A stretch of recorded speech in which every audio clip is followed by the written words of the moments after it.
নমস্কার বন্ধুরা, আমি কোচা করি আবারও চলে এসেছি তোমাদের সামনে একটা ভিডিও উপস্থাপন করব বলে। আজ যে সংক্রান্ত ভিডিও তোমাদের সামনে উপস্থাপন করতে চলেছি সেটা হলো একটি গাছের শিকড়। এটি একটি এমন গাছ যেই গাছের শিকড় ধারণ করলে তোমার কাছে টাকা আসবে চুম্বকের মতো। তোমার গ্রহচক্রে যদি কোনো গ্রহ দোষ থেকে থাকে, অর্থাৎ জন্মছকে যদি কোনো গ্রহদোষ থেকে থাকে, সেই গ্রহদোষ থেকেও চিরতরে মুক্তি পাবে তুমি। টাকা তো আসবেই, সাথে অনেক পুণ্যও লাভ করবে। বন্ধুরা, তোমাদের জীবনে যদি বাধা বিপত্তি থেকে থাকে বা কারোর গ্রহচক্রে, কারোর জন্মছকে যদি এখন শনির 7.5 চলে, সেই সংক্রান্ত ঝামেলা থেকেও নিষ্কৃতি পাবে শুধুমাত্র এই একটি গাছের শিকড় যদি তুমি ধারণ করতে পারো। আর সেই গাছ হলো স্বয়ং ভগবান মহাদেবের খুব প্রিয় গাছ। এই গাছের ফুল ছাড়া মহাদেবের পুজো প্রায় অসম্পূর্ণ। অনেকেই হয়তো আঁচ করে ফেলেছো সেটা কি গাছ, পরে আমি বলছি। এই গাছের শিকড় ধারণ করলে যারা ঘুমের ঘোরে, অর্থাৎ রাত্রে ঘুমের ঘরে যারা উল্টোপাল্টা স্বপ্ন দেখো, কেউ সাপের স্বপ্ন দেখো বা বাজে কোনো স্বপ্ন দেখো, কেউ মেরে দিতে আসছে, কেটে দিতে আসছে বা রক্তাক্ত কোনো চিহ্ন, এই রকম ধরনের যারা স্বপ্ন দেখো, তারাও যদি এই ধরনের এই গাছের শিকড় যদি ধারণ করতে পারো গলায় অথবা হাতে, এই শিকড় কোমরে ধারণ করা চলবে না, এই শিকড় গলায় বা হাতে ধারণ করতে হবে। যদি করতে পারো তাহলে ভীষণভাবে উপকৃত হবে, 24 ঘন্টার মধ্যে ফললাভ করবে বন্ধুরা। তবে বন্ধুরা, যে কোনো টোটকা উপচার বা কোনো কিছু ক্রিয়া করতে গেলে মনে পজিটিভিটি, বাস্তবতা, ভগবানের উপর আস্থা বিশ্বাস রেখে করা উচিত। বন্ধুরা, কথায় আছে, বিশ্বাসে মিলাই বস্তু তর্কে বহুদূর। তাই বন্ধুরা, যদি মনের উপর বিশ্বাস রেখে এই ক্রিয়াটি সম্পন্ন করতে পারো তাহলে হাতে নাতে ফললাভ করবে 24 ঘন্টার মধ্যে। 24 ঘন্টার মধ্যে কোনো না কোনো কিছু না কিছুভাবে মিরাকেল ঘটবে তোমার জীবনে। বন্ধুরা, আমি ওমেন মা চ্যানেলে তোমাদের আবারও সুস্বাগতম। আশা করি সকলে ভালো আছো, সুস্থও আছো। আমিও ভালো আছি। আমার চ্যানেলটিকে যারা এখনও অবধি সাবস্ক্রাইব করনি, প্লিজ সাবস্ক্রাইব করে আমার পাশে থেকো আর বেল আইকনটি দাবিয়ে রেখো, যাতে যখনই আমি কোনো ভিডিও পোস্ট করব যাতে তোমাদের কাছে সবার প্রথম নোটিফিকেশনটি চলে যায়। বন্ধুরা, আমার এই ভিডিও থেকে যদি তোমরা উপকৃত হও, যদি তোমাদের ভিডিওটি ভালো লেগে থাকে, অবশ্যই একটা লাইক আশা করব আর অবশ্যই শেয়ার করবে আপনজনেদের সাথে, তোমার বন্ধু বান্ধবের সাথে, যাতে তারা উপকৃত হয় এই ভিডিওটির তথ্য থেকে। বন্ধুরা, শাস্ত্রে এমনই বলা আছে, স্বয়ং ভগবান মহাদেব বলেছেন যে এই গাছের শিকড় যদি কেউ ধারণ করতে পারে বা এই গাছ যদি কেউ তার বাস্তুতে লাগাতে পারে, তাহলে তার জীবনের যে বাস্তু দোষ, তার গৃহে যে বাস্তু দোষ, সেটাও চিরতরে কেটে যাবে। বন্ধুরা, জীবনে বাঁচার ক্ষেত্রে বাস্তু জিনিসটা ভীষণভাবে প্রয়োজন। যেমন ঠিক অর্থের প্রয়োজন, তেমন বাস্তুর ভিতও ঠিক থাকতে হয়, নইলে জীবন উলটপালট হয়ে যায়। এটা কিন্তু দৃঢ় সত্য কথা।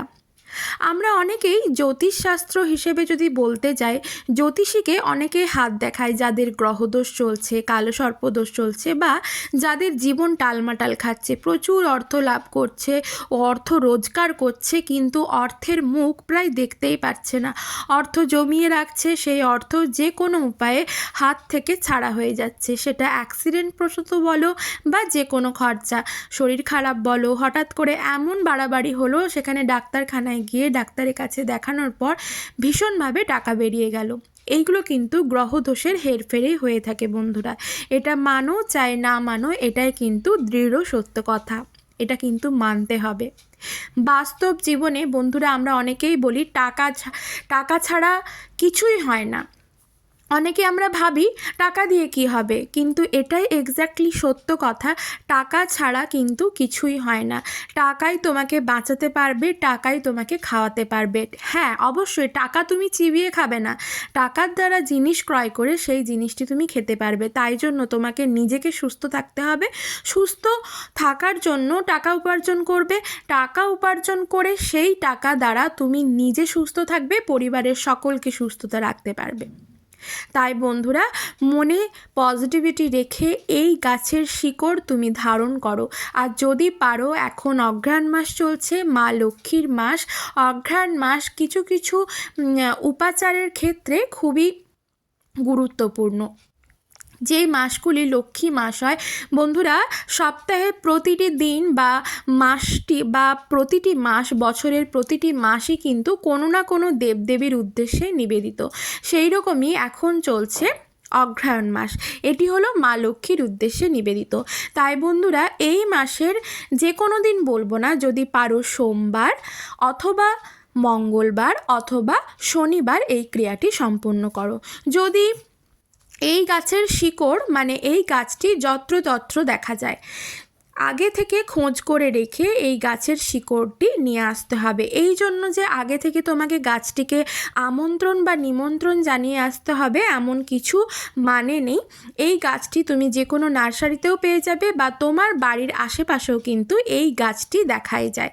এই গাছটি যত্রতত্রই হয়ে থাকে, আর এটি ভগবান মহাদেবের আশীর্বাদ প্রসূত একটি গাছ। হ্যাঁ বন্ধুরা, অনেকেই হয়তো ধরে ফেলেছ, কালো ধুতুরা ফুলের গাছ, যা মহাদেব তার কানে সবসময় ধারণ করে থাকেন। ভগবান মহাদেব ভোলে বাবা যেমন একটি বেলপাতাতে সন্তুষ্ট, ঠিক তেমনই এই কালো ধুতুরা ফুলেও কিন্তু সন্তুষ্ট। এই ধুতুরা ফুল মহাদেবের ভীষণ রকমের প্রিয়। এই ধুতুরা ফুল মা কালীকেও কিন্তু নিবেদন করা যায়। তাই বন্ধুরা, এই ধুতুরা ফুলের শিকড় অর্থাৎ এই ধুতুরা গাছের শিকড়, কালো ধুতুরা গাছের শিকড়, ভুল করেও কিন্তু সাদা ধুতুরা ফুলের গাছের কথা বলছি না। কালো ধুতুরা ফুলের গাছের শিকড় যদি অঘ্রাণ মাস কেন, অঘ্রাণ মাসে যদি কোনোভাবে না করতে পারো, যে কোনো মাসে সোমবার অথবা মঙ্গলবার অথবা শনিবার যদি ধারণ করতে পারো, তোমার রোগ শোকে আচ্ছন্ন যদি শরীর থাকে সেটাও চিরতরে মুক্ত হবে, গ্রহদোষ কেটে যাবে, কালো সর্পদোষ কেটে যাবে। যারা রাতে ঘুমের মধ্যে ভুলভাল স্বপ্ন দেখো বা যাদের জীবন হেরফের হয়ে যাচ্ছে গ্রহদোষের কারণে, তারা কিন্তু গ্রহরত্ন না ধারণ করে এই গাছের শিকড় ধারণ করতে পারো। বন্ধুরা, গ্রহরত্ন তো রইলই, জ্যোতিষীকে দেখিয়ে মোটা অঙ্কের টাকা খরচ করে গ্রহরত্ন পেয়ে যাবে, তবে তার আগে একবার যদি এই প্রসেসটি করে দেখতে পারো তাতে ক্ষতি কী?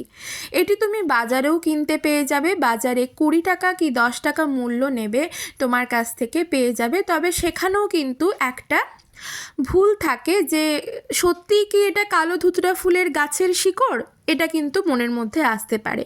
তবে সেক্ষেত্রে বন্ধুরা, এটি তো যত্রতত্রই দেখা যায়, আশেপাশে সব জায়গায় দেখা যায়। তোমরা একটু আগে থেকে দেখে রাখবে, দেখে নিয়ে এই গাছের শিকড়টি নিয়ে আসবে। বা যে কোনো নার্সারিতে যেখানে ফুলের গাছ বিক্রি হয় সেখানে গিয়েও কিন্তু গাছের শিকড় নিয়ে আসতে পারো। তবে গাছের শিকড়ের জন্য পুরো গাছটিকে একেবারেই কেটে ফেলবে না। শুধু ধুতুরা ফুল কেন, কোনো গাছই একবারে কেটে ফেলা উচিত নয়। গাছ আমাদের অক্সিজেন দেয়, আমাদের বেঁচে থাকার আস্থা যোগায় গাছ, তাই কোনো গাছকেই মেরে ফেলা উচিত নয় বা কেটে ফেলা উচিত নয়। তাই বন্ধুরা, যে কোনো জায়গা থেকে ধুতুরা গাছের শিকড়টি, কালো ধুতুরা গাছের শিকড়টি জোগাড় করবে। তারপর সোমবার অথবা মঙ্গলবার অথবা শনিবার দিন এই ক্রিয়াটি তোমাকে সম্পন্ন করতে হবে। তোমার বাড়িতে যদি শিবলিঙ্গ থেকে থাকে বা শিব বাবার কোনো চিত্রপট থেকে থাকে, সেখানেও এই ক্রিয়াটি সম্পন্ন করতে পারো। এর জন্য লাগবে লাল চন্দন, আর লাগবে এই ধুতুরা মানে কালো ধুতুরা গাছের শিকড়, আর একটি পৈতে যেটা ব্রাহ্মণরা ব্যবহার করেন। কি করতে হবে তবে বন্ধুরা, যদি তোমার বাড়িতে শিবলিঙ্গ থেকে থাকে এর জন্য মন্দিরে যাবার দরকার নেই। যদি শিবলিঙ্গ থেকে থাকে তাহলে শিব বাবার যেমন করে তুমি অভিষেক করো শিবলিঙ্গের, সেইভাবে অভিষেক করলে, ভগবানকে তোমার মনের মতো করে লাল চন্দন সহযোগে পুজো করলে, বাবার অভিষেক করলে, বাবার শিবলিঙ্গে সেই পৈতেটির মধ্যে গিঁট দিতে হবে 3টি। তারপর সেই ধুতুরা গাছের শিকড়টি আগে ভালোভাবে শুদ্ধ জল দিয়ে ধুয়ে নেবে, তারপর গঙ্গা জল দিয়ে শুদ্ধ করে নেবে। গঙ্গা জল দিয়ে শুদ্ধ করার পর সেই শিকড়টির ওপর ভালো করে লাল চন্দন লাগিয়ে দেবে। তারপর সেই শিকড়টিতে সেই পৈতেটি দিয়ে 3টে গিঁট মারবে, তারপর সেটি শিবলিঙ্গে পরিয়ে দেবে। যদি তোমার বাড়িতে বাবার চিত্রপট থেকে থাকে তাহলে বাবার চিত্রপটেও কিন্তু এই পৈতেটি সারাদিন রাখতে পারো, লাগিয়ে রাখতে পারো। তারপর তারপর সন্ধেবেলায় সন্ধে দেখাবে, যদি পারো সাধ্য সামর্থ্য থাকে ঘিয়ের প্রদীপ প্রজ্বলন করে বাবার একটু আরতি করবে, ধূপ ধুনো দিবে। বাবাকে তুমি তোমার মতো করে পুজো করো বাবার যে কোনো মন্ত্র সহযোগে। যদি কোনো মন্ত্রই না জেনে থাকো তাহলে সেক্ষেত্রে বলবো ওম নমঃ শিবায়, ওম নমঃ শিবায়, ওম নমঃ শিবায়। এই মন্ত্রটি 108 বার জপ করো। যদি সেক্ষেত্রেও অসুবিধে হয় তাহলে 21 বার জপ করলেও চলবে। মন্ত্রটি জপ করলে ভালোভাবে সেইটি পড়ানো রইল, সকাল থেকে পড়ানো রইল। সন্ধেবেলায় সন্ধে দেখালে, সন্ধে দেখানোর পর সন্ধে দেখানো কমপ্লিট হয়ে গেলে আবার বাবার মহামৃত্যুঞ্জয় মন্ত্রটি যদি জপ করতে পারো তাহলে ভালো হয়। নাহলে আবারও তুমি আসনে বসে ওম নমঃ শিবায় মন্ত্রটি সেক্ষেত্রে সন্ধেবেলায় 108 বার অথবা 21 বার জপ করো। জপ করা কমপ্লিট হয়ে গেলে ছেলেরা ডান হাতে এবং মেয়েরা বাম হাতে ধারণ করবে বা গলাতেও ধারণ করতে পারো। সেই পৈতেটি দিয়ে বেঁধে লাল কারে বা কালো কারে করে নিয়ে সেটি তোমার হাতের মধ্যে, যদি ছেলেরা হও ডান হাতে, মেয়েরা যদি হও বাম হাতে ধারণ করে নাও। মনে পজিটিভিটি রেখে ভগবানের ওপর আস্থা বিশ্বাস রেখে ক্রিয়াটি করো। ভগবানকে তোমার মনস্কামনা জানাও যে তুমি কী কারণে এই ক্রিয়াটি সম্পন্ন করতে চাইছো। তবে অবশ্যই নিজে শুদ্ধ হয়ে শুদ্ধ বস্ত্র পরিধান করে তবেই এই শিকড়টি তোমার বাড়িতে নিয়ে আসবে। আশা করি তোমরা উপকৃত হবে। বন্ধুরা, যদি ভিডিওটি ভালো লেগে থাকে অবশ্যই একটা লাইক আশা করব। ক্রিয়াটি করে দেখো, জ্যোতিষীর কাছে যাও, গ্রহরত্ন ধারণ করো, তবে এই ক্রিয়াটি একবার মনে বাস্তবতা রেখে ভগবানের উপর আস্থা বিশ্বাস রেখে ক্রিয়াটি করে দেখো, হাতে নাতে ফল লাভ করবে। সবাই খুব ভালো থেকো, সুস্থ থেকো।